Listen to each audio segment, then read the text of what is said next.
सदगुरुदेव जी की जय हो। भाइयों बहनों, आपने जो पिछला वीडियो देखा वो एक सीरीज चलाई गई थी मदन पद्धि नितिन राजादा जी के द्वारा जो अज्ञान फैलाया जा रहा है उसके एक पर्दाफाश की, और उसी में आपसे बताया गया था कि बहुत जल्दी 52 अक्षरों का जो भेद है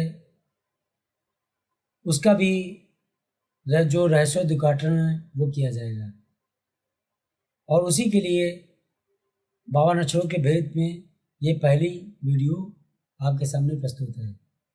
और वो अगर पिछली वीडियो आपने नहीं देखी है तो आई बटन दिया हुआ है, उस पर क्लिक करके देख सकते हैं। और आइए अब उसी चीज़ को जो 52 अक्षरों का ये जो भ्रम फैलाते हैं नितिन राजादा जी, इसको इन्हीं की ऑडियो के माध्यम से आगे क्लियर किया जाएगा। लेकिन पहले इनकी ऑडियो फिर परमात्मा की जो वाणी है उसको निरीक्षण किया जाएगा। तो सुनते हैं।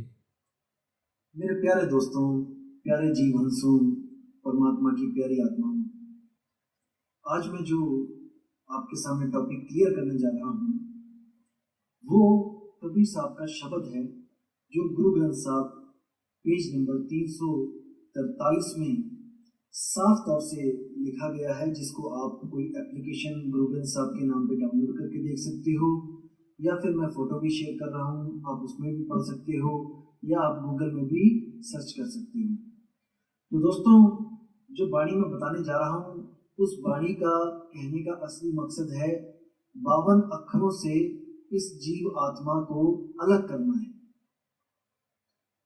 52 अक्षरों को पैदा करने वाली ये आत्मा, ये जीवात्मा उसमें ही उलझ गई है और उसके द्वारा ही मुक्ति की आस लगा के बैठी है। इसलिए कबीर साहब को ये शब्द बोलना पड़ा। आपने इसको ध्यान से विवेक लगा के समझना है। तो आपने अभी सुना, नितिन बता रहे हैं कि जो 52 अक्षर जीवात्मा नहीं उत्पन्न किए और उन्हीं 52 अक्षरों से मुक्ति की चाह में उनमें फंस गई है। अर्थात यदि हम 52 अक्षरों का त्याग कर दें तो हम इस जाल से मुक्त हो सकते हैं।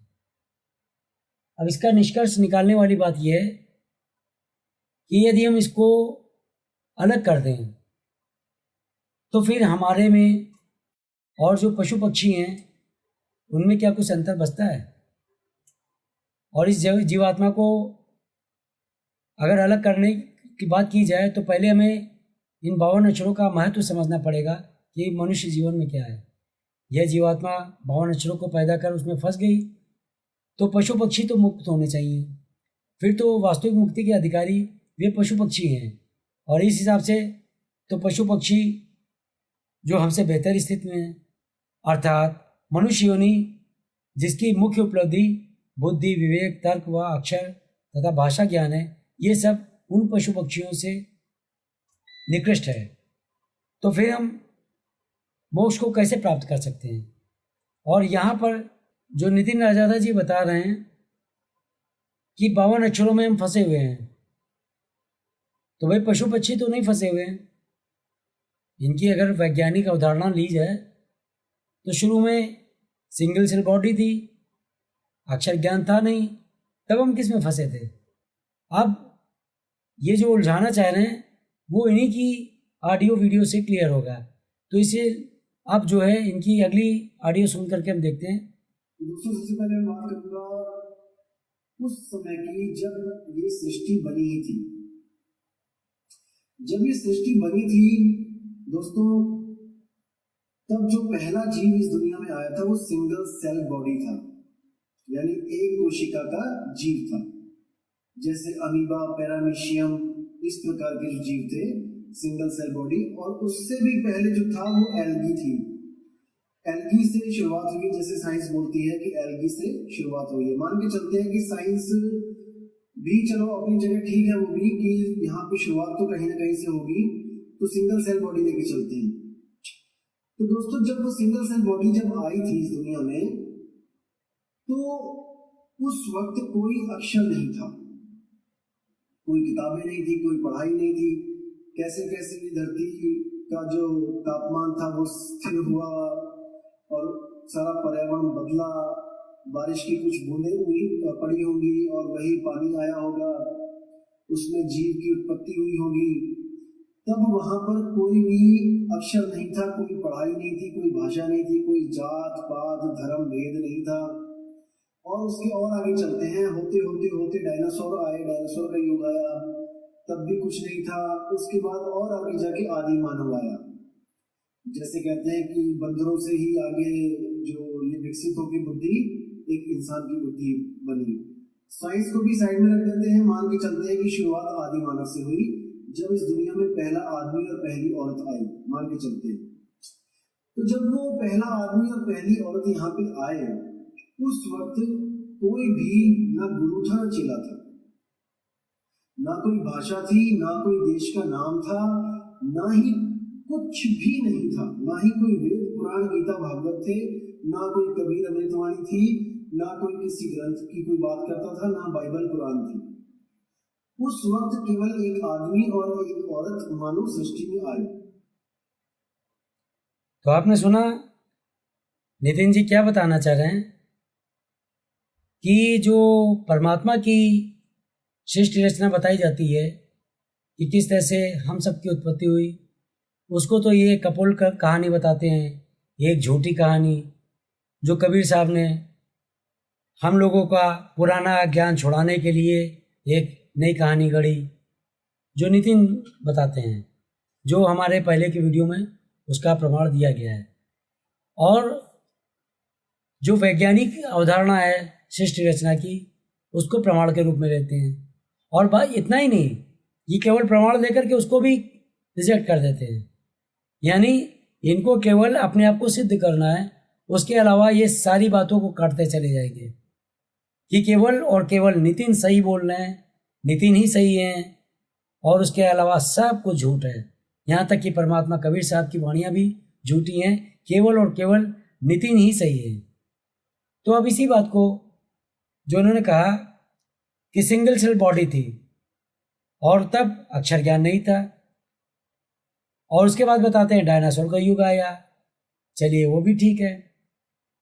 आगे जाकर आदि मानव का जो विकास हुआ युग आया, वो भी चलो ठीक है।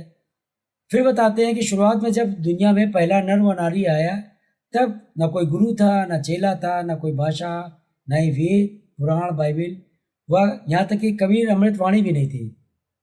अब इनके कहने का तात्पर्य यह था कि शुरुआत में कुछ भी नहीं था, केवल नर नारी आया, वेद पुराण गुरु चेला कुछ भी नहीं था। विचार करिए कि फिर परमात्मा की वाणी को ये क्या साबित करना चाह रहे हैं, क्योंकि परमात्मा कहते हैं कि गुरु के बिना ज्ञान हो नहीं सकता। गुरबिन माला फेरते, गुरबिन देते दान, और गुरबिन दोनों निष्फल हैं, चाहे पूछो वेद पुराण। तो परमात्मा कह रहे हैं कि वेद पुराणों से भी पूछ करके देख लो कि गुरु के बिना दो सब निष्फल है। लेकिन ये क्या कह रहे हैं कि प्रारंभ में वेद पुराण नहीं था, गुरु चेला कुछ भी नहीं था। तो जब गुरु चेला नहीं था तो पहला गुरु बना कहाँ से, और उसको ज्ञान कहाँ से आया? उसने किससे ज्ञान लेकर के जो है अपने शिष्यों को दिया? जो ये अज्ञान फैलाना चाह रहे हैं, इस चीज को, इसकी गहराई को समझिए। वेद पुराण को भी ये बता रहे हैं कि कुछ नहीं था, यानी ये हम लोगों के द्वारा कपोल कल्पना मात्र है, वास्तविकता से इनके हिसाब से कोई तात्पर्य नहीं है। अब इन्हीं की इस बात को साबित करने के लिए अगली ऑडियो लेते हैं। लेकिन जब उसने देखा कि एक जानवर ऐसा भी है यहाँ पे जो बिल्कुल मेरी तरह है, मेरी तरह ही दिमाग रखता है, यानी कि आदमी ने जब आदमी को महसूस किया कि ये भी एक तरह का जानवर ही है और जो मेरी तरह ही दिमाग रखता है, तब उसने क्या सोचा, तब उसने क्या चाल चली? उसने अक्षरों का जाल बिछाना शुरू किया। अक्षरों का जब जाल बिछाना शुरू किया, धीरे धीरे अक्षरों से भी पहले क्या था, वो चित्रों का सहारा लेते थे। जैसे किसी ने किसी एरिया में शेर को देखा तो वहां पे शेर का चित्र बना लेते थे, किसी पहाड़ी पर या किसी पत्थर पर ताकि कोई और आए तो उसको ये चित्र दिखाई दे और वो समझ जाए कि यहाँ पे ऐसा ही इसी प्रकार का कोई जानवर रहता है। जहाँ पे उन्होंने किसी जहरीले सांप या अजगर को देखा तो वहां पे उन्होंने सांप की आकृति बनाई दीवारों पे, क्योंकि अक्षर तो थे नहीं कि वहां पे कुछ लिखते लिखते उनको। तो धीरे धीरे क्या हुआ, अक्षरों की खोज हुई और उन्होंने हर चीज का एक नाम रखना शुरू कर दिया और अपने अपने कबीलों में उसी नाम को अच्छी तरह समझाया जाने लगा कि अगर ये चित्र बना है और ये जानवर आपको दिखाई दे तो इसका नाम है शेर। 2 अक्षर निकाले वहां से वर्णमाला से और शा में एक ही मात्रा और रा, ये 2 अक्षर सिखा दी गई कि इसको शेर कहते हैं। अब अपने पूरे कबीले में सबको ज्ञान हो गया कि शेर जब भी बोला जाएगा तो यही जानवर आसपास होगा। इसी तरह बाकी नाम भी रखे गए, जल रखा गया, हवा रखी गई, पेड़ रखे गए। कहने का मतलब हर चीज का जो भी उनको नई चीज दिखती रही उसका वो एक नाम रखते गए और अपने समाज में जो अपना ग्रुप था, जो कबीला था, उनको वो पढ़ाने लगे, समझाने लगे। जो समझाता था वो गुरु होता था, वो ज्ञानी होता था और बाकी सब शिष्य होते थे। तो इसी तरह वहां पर सबको जब समान ज्ञान होने लग गया, एक सा ज्ञान हो गया, तो कुछ शातिर लोग थे आगे से आगे चलने के बाद, जब आगे से आगे पीढ़ियां चलती रही, कुछ शातिर लोगों ने क्या किया, लोगों पर हुकूमत करने के लिए दिमाग दौड़ाना शुरू किया कि जानवरों पे तो हम विजय पा लेते हैं दिमाग से, बुद्धि से। अब इन लोगों पे, यानी अपनी ही जात वालों पे, अपनी ही जो इंसानी जात है उसके ऊपर कैसे राज किया जाए। उन्होंने क्या किया, उन्होंने एक भगवान की कल्पना कर डाली कि एक ऐसा भगवान होता है जो सारी दुनिया को चलाता है, जिससे हमें डर के रहना चाहिए। और जिस भी तत्व से उन्हें डर लगा, जैसे बिजली कड़की तो सब डर गए, तो उन्होंने बोल दिया ये बिजली ही भगवान है। आग निकली, भयंकर आग लगी कभी, तो कह दिया आग ही भगवान है। जब पानी आया, पानी ने डराया, तो कह दिया पानी ही भगवान है। यानी कि हर तरह के जो डर के साधन बने उसी को भगवान घोषित करके उसकी पूजा में लगा दिया, उनको खुश करने के लिए लगा दिया।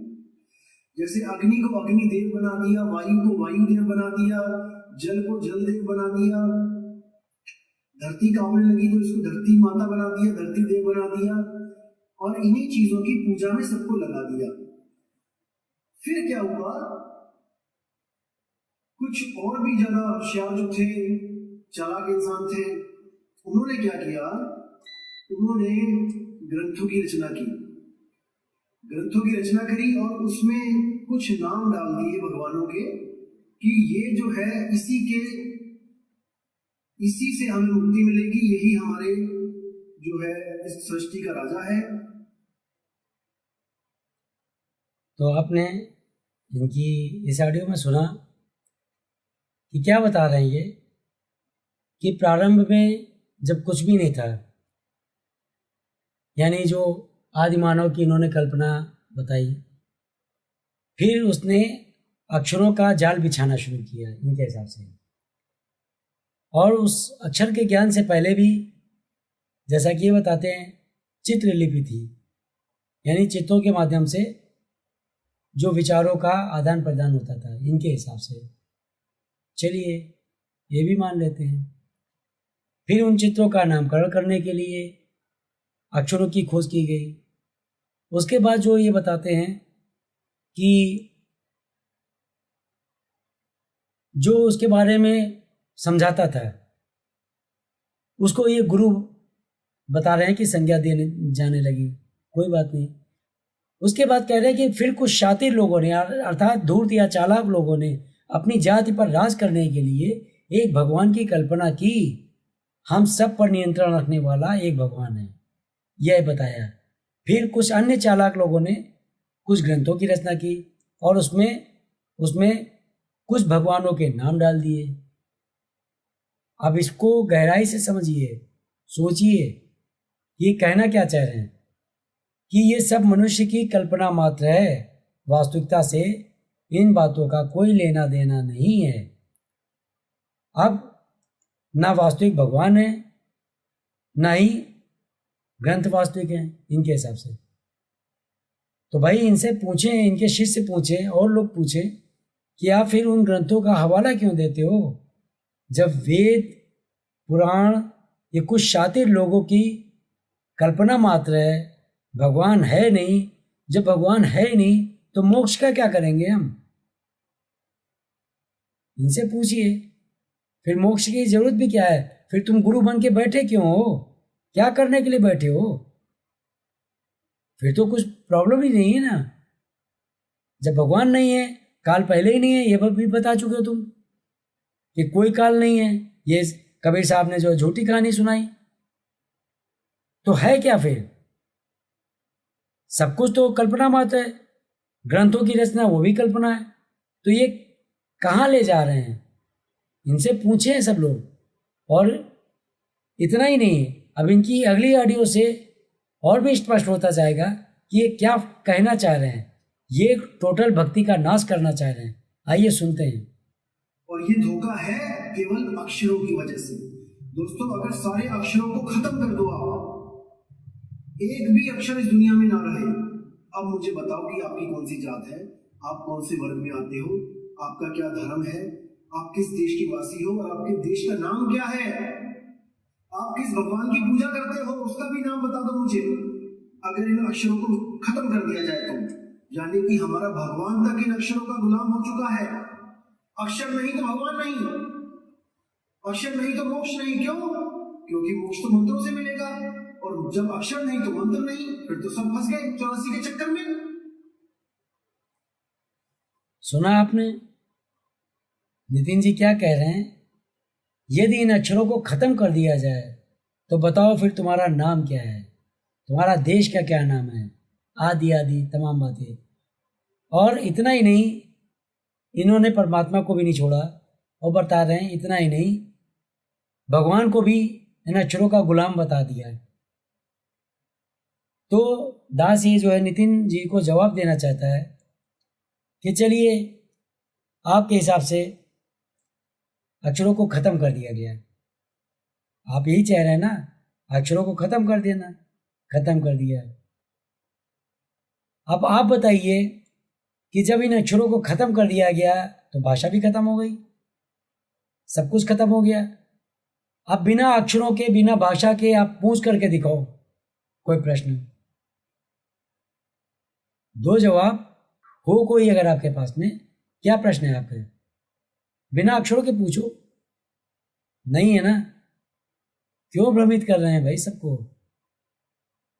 हाँ, ये बात सही है कि परमात्मा ने कहा है कि 52 अक्षरों के बारे में, जो कि 52 अक्षर जो हैं ये मुक्ति का भेद जो है इसमें छिपा हुआ है, लेकिन वो किस तरह से प्रकट होगा वो केवल सदगुरु की शरण में रहने वाला ही जान सकता है।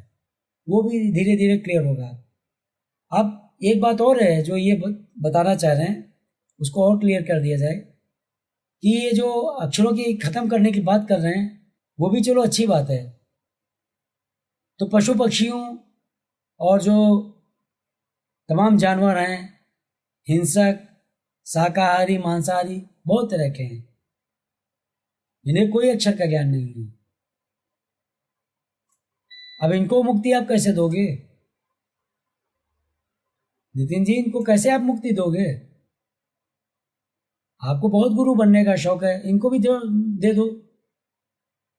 और कबीर साहब की वाणियों का आप जो हवाला लेते हो केवल अपने मतलब सिद्ध करने के लिए लेते हो। एक वाणी को आप झूठा साबित करते हो और दूसरे वाणी का आप हवाला लेते हो। किस अधिकार से लेते हो? क्या अधिकार है आपको? आप जो कबीर साहब को झूठा साबित कर रहे हो तो आपको क्या अधिकार है उनकी वाणी को लेने का? आने वाले समय में साबित हो जाएगा कि वो सारी की सारी वाणियाँ सत्य हैं, कोई भी झूठी नहीं है, लेकिन वो समझने का फेर है परमात्मा कब कहाँ क्या कहना चाह रहे हैं।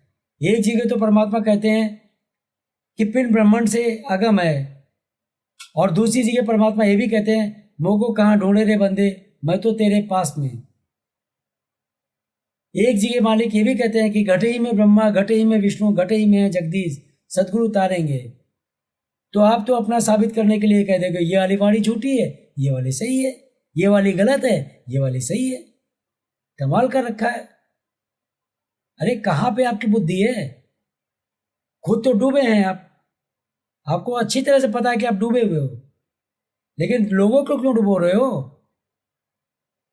आपको तो पता है जो आप सोच रहे हो कि काल आपके हिसाब से, आपकी दृष्टि से काल नहीं है, तो जब काल है ही नहीं तो मोक्ष किससे प्राप्त करना है ये तो बता दो। आप ही ने अपनी उसमें कहा है कि ये केवल कल्पना सुनाई है, कहानी है, यानी झूठी कहानी। मोक्ष किससे दोगे? कौन सा सार शब्द है फिर? और अब इनकी और अज्ञानता को स्पष्ट करने के लिए आगे की भी ऑडियो सुनते हैं, देखते हैं। जैसे कबीर साहब कहते हैं कि 33 अरब ज्ञान हम भाखा और मूल ज्ञान गुप्त कर राखा। उसका क्या मतलब है कि 33 अरब ज्ञान मैंने 52 अक्षरों में भाग दिया। इन 52 अक्षरों के द्वारा मैंने सब कुछ बता दिया, लेकिन मूल ज्ञान गुप्त कर राखा का मतलब है जो सार शब्द है, जो असली वस्तु है, मैंने उसका भेद नहीं बताया कि वो कहां पे है, कैसी है, क्योंकि वो बोलने में आता ही नहीं है, कैसे बताएंगे? उसके बारे में क्या है वो भेद आपको एक गुरु के द्वारा मिलेगा, जो कबीर साहब ने चुन चुन के जो हंसों को नामदान दिया और गुरु प्रथा अपनी चलाने की जो इजाजत दी, हुक्म दिया। तो आपने फिर इनका सुना कि क्या बता रहे हैं ये 52 अक्षरों के बारे में फिर भी, लेकिन उसके बारे में बात करने से पहले एक चीज यहाँ पर बता दें कि जो 52 अक्षरों के बारे में बता रहे हैं, तो जितने भी ग्रंथ हैं, साहित्य हैं, वो 52 अक्षरों में ही लिखे गए हैं। यहाँ तक कि जो परमात्मा का, कबीर साहब का भी जो ज्ञान है वो भी 52 अक्षरों में ही दिया गया है, ठीक। और इसीलिए संस्कृत में एक श्लोक भी आता है कि साहित्य संगीत कला विहीन, साक्षात पशु पुच्छ विषाणहीन। तो नितिन जी, आप अक्षरों को खत्म कर दीजिए, फिर अपनी कैटेगरी डिसाइड कर दीजिए कि आप किस कैटेगरी के हो, किस में आना चाहते हो। क्योंकि संस्कृत में अब आप ये भी कहोगे श्लोक भी गलत है, झूठा है, यही है ना। बोलो तो आप, कम से कम जितना आप बोलोगे उतना ही अपने अज्ञान को स्पष्ट करते जाओगे। आप ही के द्वारा आपका ज्ञान स्पष्ट होगा। अब यहाँ पर जो इस ऑडियो में इन्होंने बोला है उसके बारे में बताया जा रहा है कि नितिन जी कहते हैं कि मूल ज्ञान बोलने में नहीं आता, तो आखिर वह बोलकर कैसे कहा जा सकता है। इनका कहने का अर्थ यह है कि बोलने में आता ही नहीं, तो बोलकर कहा कैसे जा सकता है। तो दास ये कहना चाह रहा है कि जिन अक्षरों से, जिस भाषा ज्ञान से नितिन जी को इतनी एलर्जी है, तो आखिर उन अक्षरों का, उन भाषा का उदाहरण लेते क्यों हैं, उस साहित्य का कोट करते क्यों हैं, क्यों उनका जो है बयान अपने उसमें लेते हैं, हवाला क्यों देते हैं उस चीज़ का। और इतना ही नहीं, ये जो बता रहे हैं कि मूल ज्ञान बोलने में नहीं आता, तो आखिर वह बोलकर कैसे दिया जा सकता है। तो इनको ये अपनी बात को सिद्ध करने के लिए ये कहते हैं कि सार शब्द हम भाग सुनाया और मूर्ख जीव समझ नहीं पाया, इसका हवाला भी देते हैं। अब यहाँ पे ये खुद नहीं समझ पा रहे हैं कि भाग सुनाया, और फिर ये कहते बोलने में नहीं आया। अजीब इनका मानसिक स्तर है, मतलब समझ ही में नहीं आ रहा है कि मूर्खों की भी थोड़ी अकल होती है, ये किस लेवल के मूर्ख हैं वो भी नहीं समझ में आता है। कि परमात्मा साफ साफ बोल रहे हैं कि सार शब्द हम भाग सुनाया, ये मूर्ख जीव समझ नहीं पाया कि भाग सुनाया, और फिर यहाँ पर वो भी स्पष्ट होगा कि वो क्यों नहीं बोला जाएगा, ये भी बताया जाएगा। अब इसी बात को यहीं पर विराम दे करके अगली ऑडियो देखते हैं। कई लोग कहते हैं कि हाँ, ये वाणी आपने बोली, सार शब्द हम भाग सुनाया, ये मूर्ख जीव समझ नहीं पाया। वो सार शब्द तो कबीर साहब ने भाग के दिया है, बोल के दिया किसी को भी। तो आप तो कहते हो कि वो बोलने में नहीं आता, इसका मतलब आप मूर्ख हो, आप समझ नहीं पाए। दोस्तों, मेरी बात को बिल्कुल ध्यान से सुनना। इस बात, कोई भी मंत्र है जो गुरु बोलता है, कुछ भी बोला, मान के चलो कि गुरु ने बोला कलिंग। अब दोस्तों, इसमें समझने वाली क्या बात है? गुरु ने बोला कलिंग, मैंने सुना कलिंग, मैंने जपा कलिंग, इसमें समझने वाली तो बात ही कोई नहीं है। तो इसमें भाग सुना के इसको समझने वाली बात ही कोई नहीं है, तो जीव मूर्ख कैसे हुआ? इसको पकड़ना है दोस्तों, बहुत गुप्त भेद है इसमें। जो इसको समझ जाएगा उसके कॉन्सेप्ट क्लियर होते जाएंगे। कबीर साहब कह रहे, सार शब्द हम भाग सुनाया, ये मूर्ख जीव समझ नहीं पाया। यानी कि 33 अरब ज्ञान हम भाखा, 33 अरब ज्ञान भाखा, क्या समझाने के लिए? उस अबोल शब्द को समझाने के लिए। बीजक ने भी बोला, कितना बोला, शब्द शब्द सब कोई कहे, वह तो शब्द विदे, जीवा पे आवे नहीं, निरख परख कर ले। अब इसमें क्या रह गया समझने को? साफ बोल दिया कि जीवा पे आवे नहीं, गुरु जीव से देगा अगर तो नहीं लेना। होठ कंठ लागे नहीं, जीभ्या नहीं उच्चार, गुप्त वस्तु जो लखे सो है हंस हमार। तो सुना आपने नितिन जी क्या बता रहे हैं? वही मालिक की वाणी का हवाला ले रहे हैं कि सार शब्द हम भाग सुनाया, मूर्ख जीव समझ नहीं पाया। और नितिन जी यहाँ ये भी कहते हैं कि यदि वह शब्द केवल एक नाम होता तो समझाने वाली कोई बात ही नहीं थी। अब यहाँ पर इस बात को गहराई से हमें समझना है, देखना है कि अगर वो एक नाम होता तो क्या समझने वाली कोई बात ही नहीं है। हमें समझने की बात है। ये जब पूरी तरह से वाणियों को समझेंगे, पूरी वाणी देखेंगे, तब वो चीज़ स्पष्ट होगी कि उसके कॉन्सेप्ट जो ये बता रहे क्लियर होते जाएंगे। तो कैसे क्लियर होंगे? अब ये कबीर साहब की अगली वाणी का जो हवाला लेते हैं कि 33 अरब ज्ञान हम भाका और मूल शब्द हम गुप्त कर रखा। अब यहाँ पर समझने वाली बात यह है कि मूल ज्ञान गुप्त कैसे है। तो वो अगली जो ये बात बता रहे हैं उससे स्पष्ट हो रहा है। जो ये बता रहे हैं कि शब्द शब्द सब कोई कहे, वह तो शब्द विदे और जिह्वा पर आए नहीं, निरख परख कर ले। अब यहाँ पर इस बात को बड़ी गहराई से समझिए कि कबीर साहब कह रहे हैं कि वो जिह्वा पर नहीं आएगा। अब जिह्वा पर आए बिना भी बहुत सी चीज़ें होती हैं जो इनको पता नहीं है। कोई भी शब्द आता है तो पहले हमारे मन में, मस्तिष्क में होता है, जिसको हम आकाशवाणी भी कह सकते हैं। जो परमात्मा की एक वाणी है कि शब्द निवास आकाशवाणी यो सतगुरु का रूप है, वो इनको पल्ले नहीं पड़ेगी। तो यहाँ पर अर्थ ये है कि जिह्वा पर आए नहीं, यानी वो आपके जो मन में है वहाँ पर होना चाहिए। होठों से उसका उच्चारण नहीं होना है, जिह्वा से कोई भी उसका प्रयोग नहीं होना है। तो होठ कंठ जिह्वा इनका कोई भी प्रयोग नहीं करना है। इस बात को बड़ी गहराई से समझ लीजिए।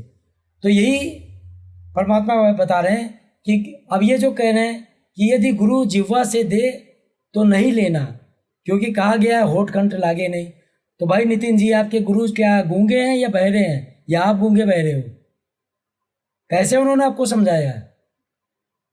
और अगर जिह्वा से बोला ही नहीं गया है, आप जो कह रहे हो, आप जो समझाते हो अपने शिष्यों को कि इतना बताया गया लेकिन 60 शब्द वो समझ नहीं पा रहे हैं, आपका अर्थ ये है कि वो कोई शब्द ही नहीं है। ठीक है, तो आपके शिष्य समझ नहीं पा रहे हैं। अरे भाई, आपके शिष्य समझ रहे होंगे, वो पूछ रहे हैं इसीलिए आपसे। आप भ्रमित कर रहे हो या आपको खुद नहीं पता है? और जिह्वा नहीं उच्चार, अर्थात उसको जीभ से उच्चारण नहीं करना है।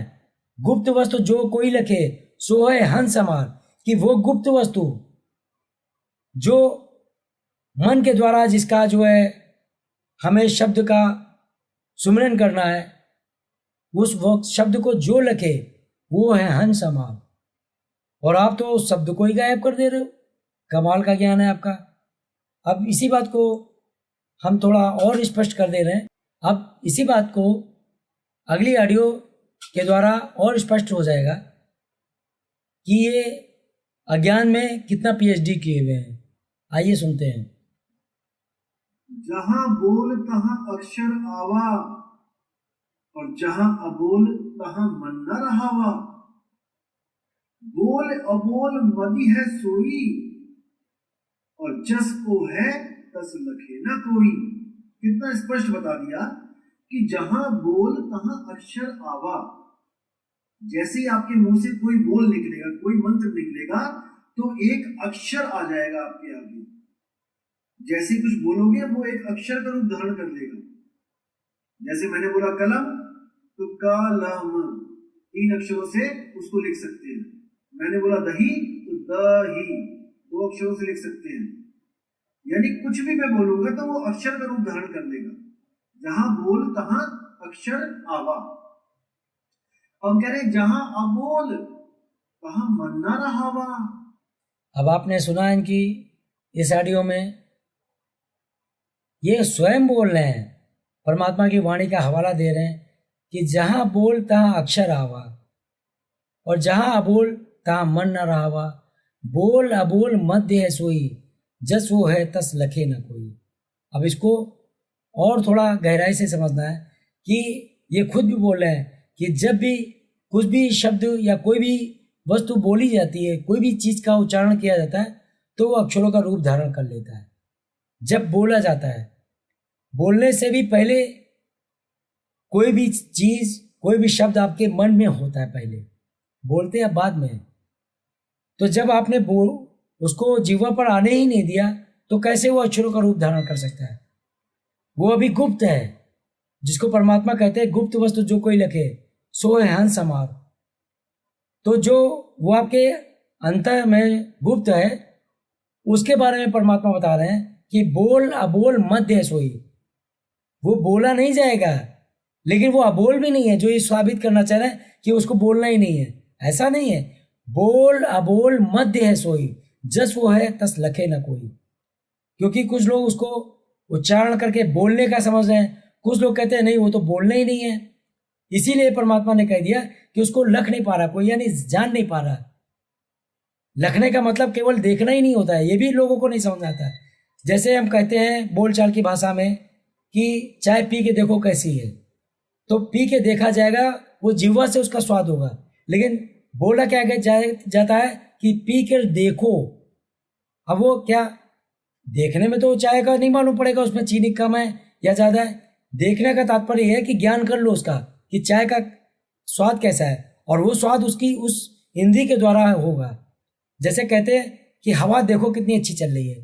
अब हवा को क्या कोई देख सकता है? उसका ज्ञान करने के लिए हमारी त्वचा है।